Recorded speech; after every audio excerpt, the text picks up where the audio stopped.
सादर प्रणाम। गांव का दृश्य।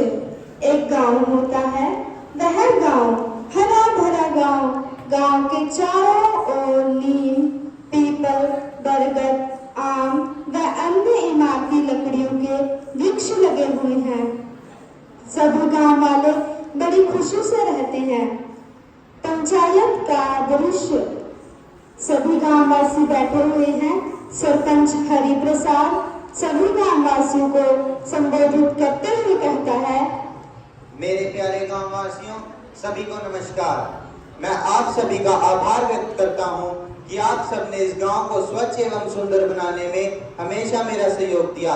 धन्यवाद। सरपंच व उसका लड़का रमेश। पिताजी, मैं भी पढ़ लिख कर बहुत बड़ा आदमी बनूंगा और खूब पैसा कमाऊंगा। बेटा, बड़ा आदमी होना बुरी बात नहीं है, लेकिन मैं चाहता हूं कि तुम एक सच्चे और अच्छे इंसान बनो ताकि इस गांव की सेवा कर सको। ठीक है पिताजी। गांव वाले। देखो भाई, सरपंच साहब कितने ईमानदार और कर्मठ इंसान हैं। वह हमेशा गांव की भलाई ही सोचते हैं। उन्होंने अपने लड़के को उच्च शिक्षा प्राप्त करने के लिए विदेश भेजा है ताकि वह अच्छी शिक्षा प्राप्त करे और गांव की सेवा करे। हाँ भाई हाँ, सरपंच साहब तो बड़े अच्छे आदमी हैं। कुछ वर्ष बीत जाने के बाद सरपंच का लड़का शिक्षा पाकर वापस अपने गांव लौटता है। नमस्कार माताजी, नमस्कार पिताजी, कैसे हैं आप सभी? हम सब तो ठीक है बेटा, तुम कैसे हो? मैं भी ठीक हूँ पिताजी। पिताजी, मुझे आप सबकी बहुत याद आती थी। बेटा, याद तो हमें भी तुम्हारी बहुत आती थी। हम सब तुम्हारी काफी समय से प्रतीक्षा कर रहे थे और ये गांव वाले। नमस्कार ग्रामवासियों।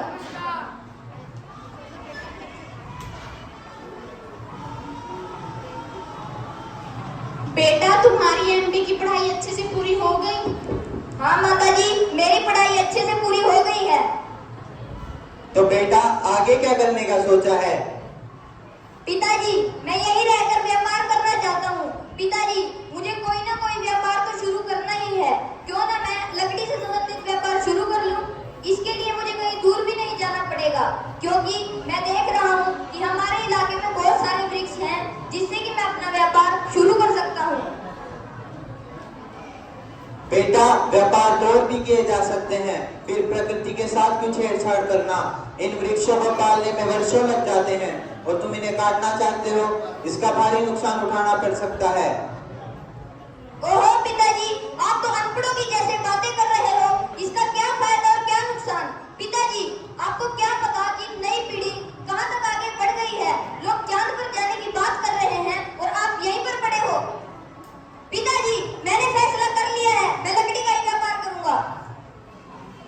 रमेश लकड़ी का व्यापार शुरू कर देता है।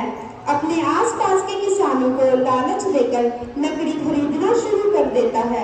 किसानों को भी यह फायदे का सौदा लगा। रमेश बाबू, हमारी संस्कृति में बरगद और पीपल के पेड़ को काटना अशुभ माना जाता है। अरे भाई, कुछ नहीं होता व्यापार में। क्या शुभ और क्या अशुभ, ये सब अंधविश्वास की बातें हैं।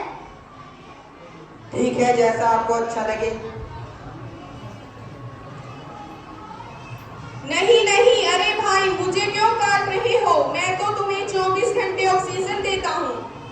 अरे चलो भाई, साहब ने कहा है तो काटो। चलो भाई, नीम के पेड़ को भी काट देते हैं। नहीं, मुझे क्यों काट रहे हो? मैं तो तुम्हें कई बीमारियों से बचाता हूँ। अरे चलो भाई, साहब ने कहा है तो इसे भी काटना तो पड़ेगा। चलो भाई, शाम के पेड़ को भी काट देते हैं।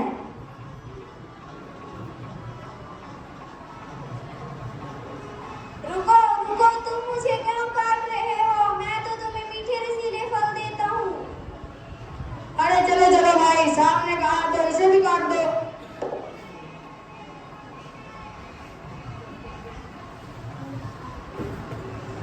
एक दिन रमेश अपने माता पिता के पास बैठा होता है।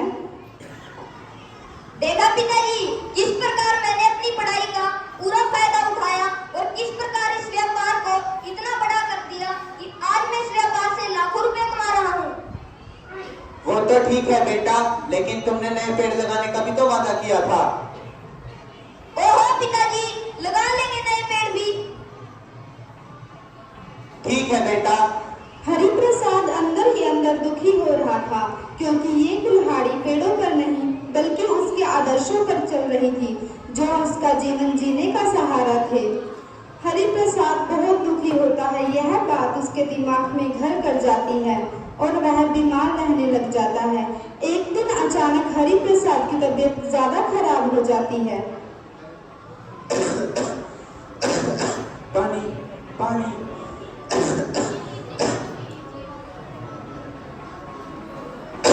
आप ठीक तो हो ना?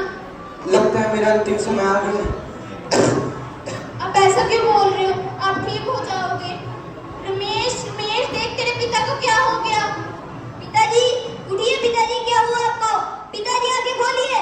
पिताजी, उठिए पिताजी। माताजी, लगते हैं पिताजी अब इस दुनिया में नहीं रहे। पिताजी, नहीं, आप मुझे छोड़ के नहीं जा सकते। अब मैं किसके सहारा जीऊंगी? रमेश के पिता का देहांत हो जाता है। वह यह सोचता है कि पिताजी का देहांत उनकी उम्र हो जाने के कारण हुआ और वह इसका ज्यादा अफसोस नहीं करता। पिताजी की मौत के 6 महीने बाद रमेश अपनी पसंद की एक लड़की से शादी भी कर लेता है और 1 साल बाद उनके घर एक बच्चा भी हो जाता है। देखा सुनीता, मैंने अपने व्यापार को कितना बड़ा कर दिया। व्यापार तो ठीक है, लेकिन तुम्हें पिताजी की बातों का ध्यान रखना चाहिए था। ओह सुनीता, तुम तो उन्हीं बातों पर अड़ी रहती हो। चलो छोड़ो, जैसा तुम ठीक समझो। अब रमेश का व्यापार बहुत बढ़ जाता है। वह लखपति से करोड़पति बन जाता है। लेकिन ये क्या हुआ? अचानक पूरे विश्व में एक कोरोना नामक महामारी बीमारी फैल जाती है। वह पूरे विश्व को खत्म कर देती है। वह जिससे बहुत ज्यादा संकट आ जाता है, जिससे रमेश का परिवार भी ग्रसित हो जाता है और रमेश अपने परिवार को सबसे महंगे हॉस्पिटल में दाखिल करवाता है। डॉक्टर और रमेश। डॉक्टर साहिबा, मेरे परिवार को बचा लो। मैं आपके आगे हाथ जोड़ता हूँ। जितना भी पैसा लगे मैं देने को तैयार हूँ। देखिए, हम अपनी तरफ से पूरी कोशिश कर रहे हैं कि आपके परिवार को बचाया जा सके, लेकिन ऑक्सीजन न मिल पाने के कारण इनकी हालत और ज्यादा बिगड़ती जा रही है। डॉक्टर साहिबा, मेरे पास इतना पैसा है कि आपको जितनी भी ऑक्सीजन गैस सिलेंडर की जरूरत हो, मैं उसका प्रबंध कर सकता हूँ। आप ऑक्सीजन गैस सिलेंडर खरीदने का कोई फायदा नहीं है। अब आपका ये पैसा किसी काम का नहीं है। सॉरी रमेश बाबू, हम आपके परिवार को नहीं बचा सकते।